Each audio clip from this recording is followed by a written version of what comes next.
Hi, I'm Pria. I was born in Tirunelveli and I grew up in Chennai and I lived in Bangalore, so I consider myself a South Indian.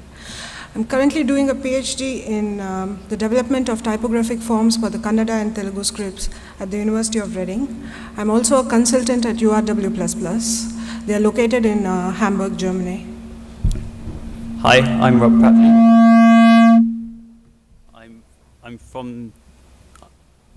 I'm from the UK. I'm a typeface designer and font developer at URW and a recent graduate from the MA Typeface Design program at Reading University. My primary interest is the confluence between design and the development of fonts and how these can interact and inform each other. Tamil is spoken in India, Sri Lanka, as well as Singapore, and it's official language in these three countries. It's also spoken in lots of other countries, but it also holds minority language status in Mauritius, Malaysia, and South Africa. Worldwide, there are 70 million Tamil speakers. Putting this in context, the UK has 65 million people as population, and Germany has 80 million people as population. Germany has a declining population while India has a growing population, so it's only shortly that Tamil speakers will be more than German speakers. If language support for German is important, then so it is for Tamil. So we decided to address this by designing the Nimbus Sans Tamil.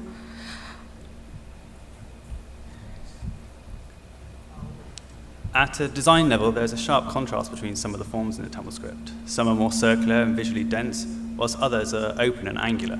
This requires careful thought in the design process, with attention to proportions, spacing, and extensive kerning to make Tamil type look aesthetic.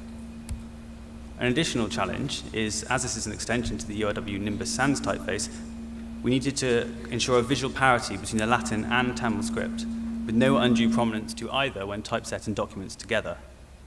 Different typology of strokes in both scripts and recurring formal characteristics create different textures on the page.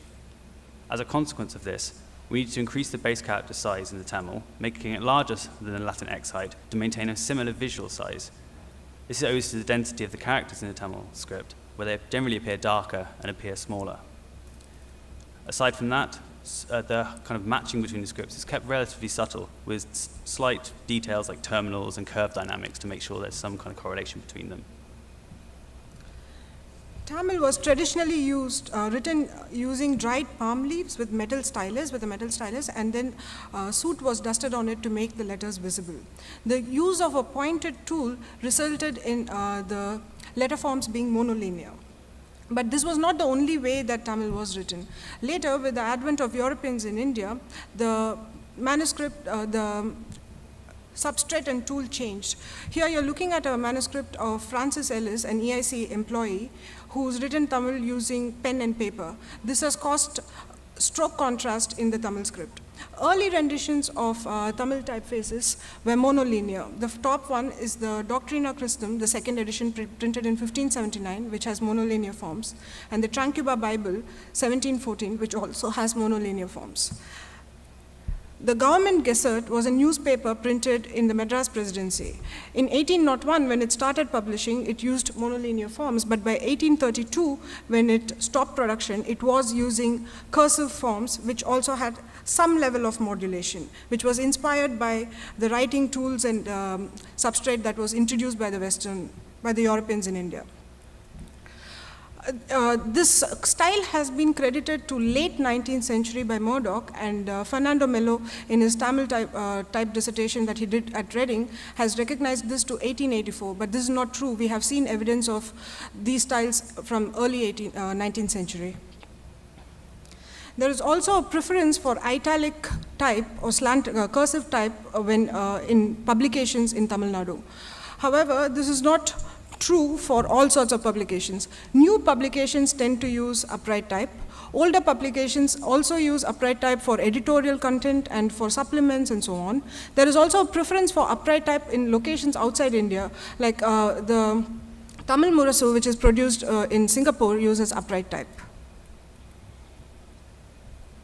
In the development of Nimbus Sans Tamil, we decided that we would include both of these styles. These have been differentiated by changes in stroke construction.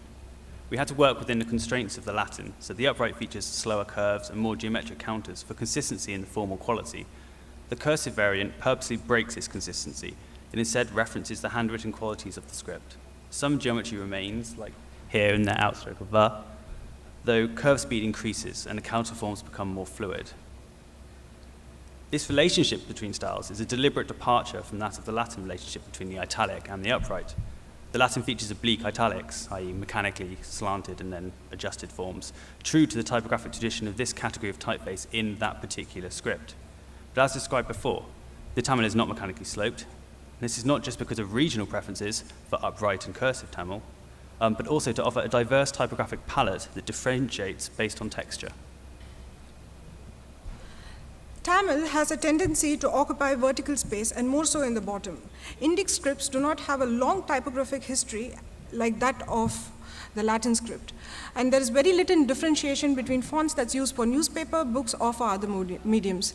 We've been thinking about how to address this problem and optimize the typographic standards of the Tamil script for varying applications. And I found inspiration in this stone inscription at the Woolwendale Church in Colombo, which has ligatures reduced in size to match the base characters.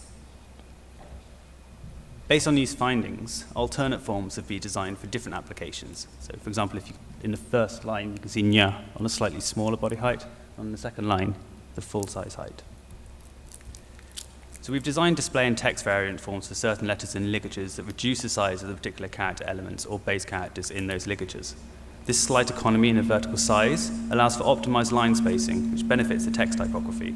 The full-size forms are provided and reserved mainly for display setting and larger sizes, though are accessible via stylistic sets at the user's discretion.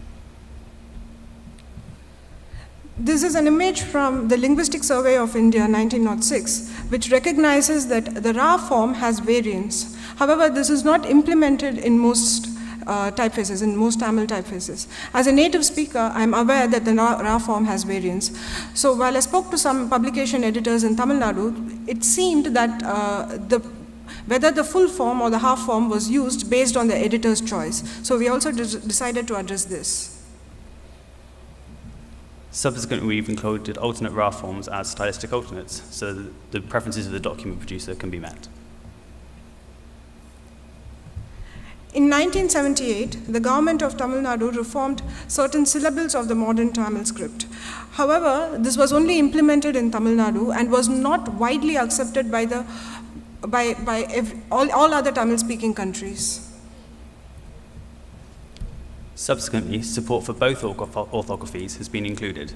So in the top line, when the vowel R joins with na, and ra, and on the second line, when the I matra joins with certain characters, it changes contextually. Professor Uday Kumar, in his PhD, recognizes the historic formation of the II ligatures when they connect to certain forms. He analyzes palm leaf manuscripts where II matra ligatures for certain characters such as ka, ta, and cha are written as a continuous stroke. These are also accessible via stylistic sets.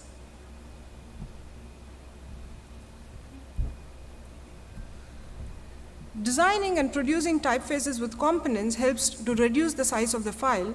As real estate is expensive, smaller file size contribute to a quicker page load time and is essential for web and screen usage. By planning at the design stage of the project, we've sought to integrate the design process with the possibilities afforded during the engineering stages.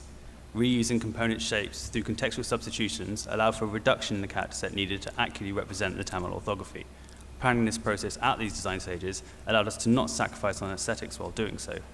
As an example, a small subset of alternate I matras were designed and contextual substitutions used to replace the standard glyph for forms that join more authentically to their base glyph. So an example above, when you have the I matra joining na, it uses the standard encoding glyph.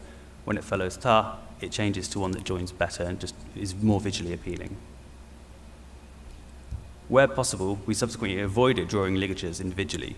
In the example displayed, the descending vertical stroke form of the U matra exists as a single component part, with a substitution 1-for-1 instead of substituting both base character and the vowel matra for the pre-composed ligature.